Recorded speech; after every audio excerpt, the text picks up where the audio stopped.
वज़ीर आला सिंध सैयद मुराद अली शाह जी हिदायतुनि ते कोरोना वायरस के बचाव लाइ हैदराबाद कासमाबाद तालका म्यूनिसिपल कमेटी तरफां चेयरमैन काशिफ खान शोरो की अगवाणी में रोडन ऐं रस्तनि ते स्प्रे कयो वियो। स्प्रे मुहिम में काउंसलर मेहर अली उर्फ पोड़ो डीशक ऐं इरशाद अली कोराई ऐं CMO कासमाबाद हातिम मला ऐं केतिरे म्यूनिसिपल अमले हिस्सो वरितो ऐं माण्हुनि खे कोरोना वायरस खां बचाव बाबति आगाही ॾिनी वई। इन हवाले सां ॾिसूं था हैदराबाद मां गुलाम हुसैन चांडियो जी ही रिपोर्ट।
जी नाज़रीन हींअर असां सां काउंसलर पोड़ो डीशक साहब मौजूद आहिनि ऐं स्प्रे जे हवाले सां उन सां ॻाल्हि ॿोल कर साहब ऐं MP जाम खान शोरो साहब इन्हनि असांखे इक़दाम ॾिना ऐं सॼे मुल्क में तव्हांखे ख़बर आहे अफ़रा तफ़री इन कोरोना वायरस जी फैली पई आहे ऐं असांजे चेयरमैन साहब राति खां वठी सॼी राति असां हिन ते माना कमु कयो आहे, दवा घुराई आहे ॿाहिरां ऐं उनजे हवाले सां सॼे इलाइक़नि में असांजो इरादो आहे त सॼो कासमाबाद जीअं कमु हले पियो अहिड़े ई तरीक़े सां सॼो कासमाबाद असां इहो धोयूं ऐं इन सां दवा विझूं त जीअं जरासीम ऐं जेके बि माण्हुनि जा दुकाननि ते शटरनि ते हथ लॻल आहिनि उहे साफ़ थी वञनि।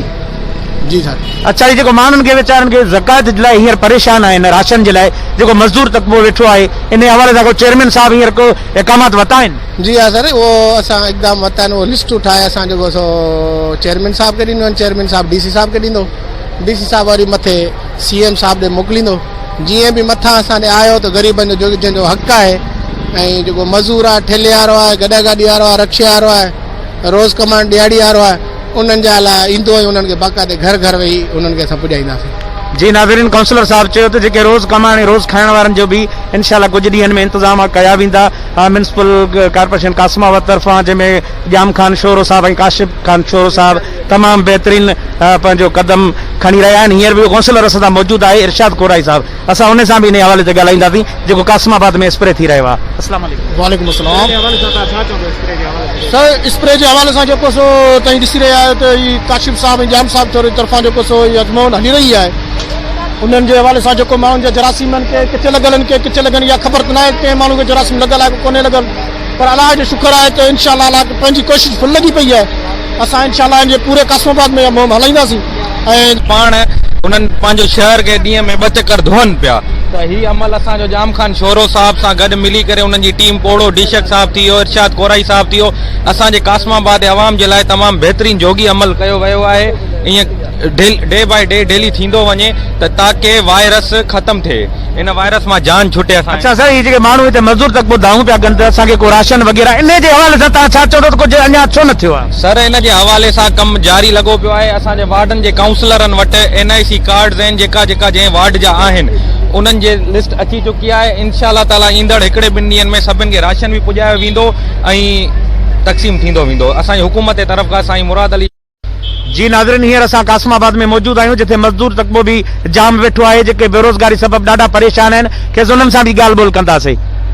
अदा छा कंदा आहियो? अदा मज़दूरी कंदा आहियूं। कम ते छा मसलो आहे? तव्हां हींअर कपिड़ा पुराणा पाए अची बीह रहिया आहियो? साईं मज़दूरी कंदा आहियूं, मज़दूरी साईं लॻे कोन्हे हींअर। छो कोन थी लॻे? साईं इहो ॾिसो पिया पाण हालत पोइ तव्हांजो गुज़ारो कीअं थो थिए? साईं ईअं वेठा आहियूं बसि गुज़ारो थो खाइण पीअण तव्हांखे किथां कुझु राशन तव्हांखे को राशन वग़ैरह को इंतज़ामिया ॾिनो आहे? कंहिं कोन ॾिनो साईं। जीअं त असां मज़दूर आहियूं बेरोज़गार आहियूं जॾहिं खां वठी वायरस सिस्टम थियो आहे असां वायरस खां बची ईंदासीं पर हाणे बुख खां कोन बचंदासीं साईं। असां ग़रीब माण्हू केॾा वञूं रोज़ कमायूं रोज़ खायूं हाणे असां 8-9 ॾींहं बुख ते बचड़ा बुख ते किराएदार माण्हू असां केॾा वञूं। ही तव्हां सभु मज़दूर आहियो जेके बीठा आहियो? साईं 400-500 रुपया तारीख़ थी मिले चई 500 में छा पूरा थींदी। असांजी हुकूमत खे इहा ई अपील आहे साईं मिराज शाह खे साईं इमरान ख़ान खे असांखे ग़रीबनि खे कुझु ॾियो वञे। जेकॾहिं असांखे राशन ॾींदा त असांजो जेको करोना वायरस खां बचंदासीं। जो घर में असांखे पाबंदी कंदा असां कुझु त खाऊं। घर में जेको छा खाईंदासीं घर में कुझु आहे ई कोन छा खाऊं। 400-500 रुपया तारीख़ उहा मज़दूरी बि लॻे कोन थी। दुकान बंदि लॻा पिया कारोबार बंदि लॻो पिया कानो कमाई। अच्छा चयो त राशन जो ऐलान थियो आहे उन हवाले सां कंहिं बि कासमाबाद में सारे राशन जो ऐलान त कयो अथई पर उहो असांखे जॾहिं मिले न जॾहिं इहो ऐलान थियो आहे जॾहिं असांखे मिले इशू चए असांखे कुझु बि न मिलियो आहे। असांखे 6-7 ॾींहं आहे त वेही मोटियारा वञूं कुझु बि कोन मिले। बेरोज़गार माण्हू असां छा खाऊं? नांग ते न विझो मिटी खाईंदासीं। असां हुकूमत खे इहा अपील आहे त असांजी महिरबानी करे असांखे को कारोबार ॾियो वञे या को राशन ॾियो वञे। असांखे को राशन का शइ उहा असांखे सहूलियत न आहे। चलो असांजो कमु त बंदि थी वियो आहे घर में मौजूदु आहियूं पर गवर्नमेंट ऑफ सिंध जे तरफ़ां असांखे कुझु राशन हुजे जेको असां पंहिंजे बचड़नि जो पेट गुज़र करे सघां। ऐं स्प्रे जे हवाले सां ऐं अञा बि पूरी हैदराबाद में इहो जारी रहंदो। कैमरा सां गॾु ग़ुलाम हुसैन चांडियो सबको न्यूज़ हैदराबाद।